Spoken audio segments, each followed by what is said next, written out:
આજે જાણવા મળ્યું કે ગોંડલમાં ડુપ્લિકેટ તાલુકા પંચાયત કચેરી બહાર આવી।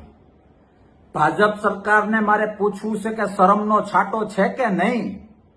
હવે તો એક એક ગુજરાતીનો પ્રશ્ન છે, એક એક ગુજરાતીના મગજમાં શંકા છે કે તમારા મંત્રીઓ અને તમારા મુખ્યમંત્રીઓ ઓરિજિનલ છે કે એ પણ ડુપ્લિકેટ છે।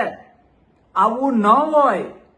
10 દિશાઓમાં collector duplicate, ED duplicate, police duplicate, તમારા વચનો ડુપ્લિકેટ, 10 દિશાઓમાંથી ડુપ્લિકેટ ડુપ્લિકેટ ડુપ્લિકેટ શું માંડ્યું છે।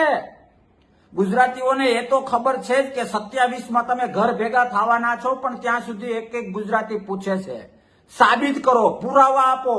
હવે ડુપ્લિકેટ એટલા વધી ગયા છે કે પુરાવાની જરૂર છે। તમારે પુરાવા આપવા પડશે કે તમારી સરકાર, તમારા મંત્રી, તમારા સંત્રી, તમારા મુખ્યમંત્રી ઓરિજિનલ છે કે ડુપ્લિકેટ છે। પૂતળાઓ કામ કરે છે, લોકશાહીના દુશ્મનો આવું ન હોય।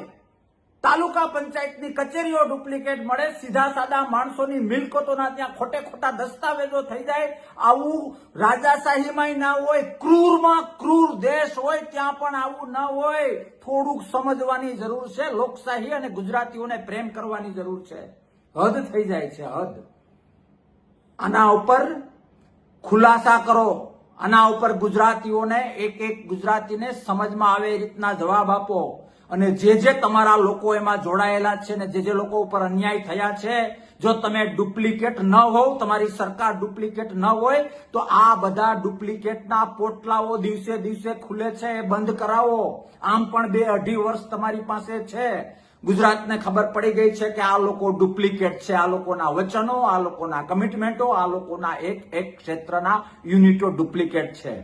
શા માટે જતા જતા આવા ન કરવાના ધંધા કરો છો અને ગુજરાતીઓને હેરાન કરો છો। ભગવાન સદબુદ્ધિ આપે અને આના ઉપર કંઈક એક્શન લો। જય હિન્દ, ભારત માતા કી જય।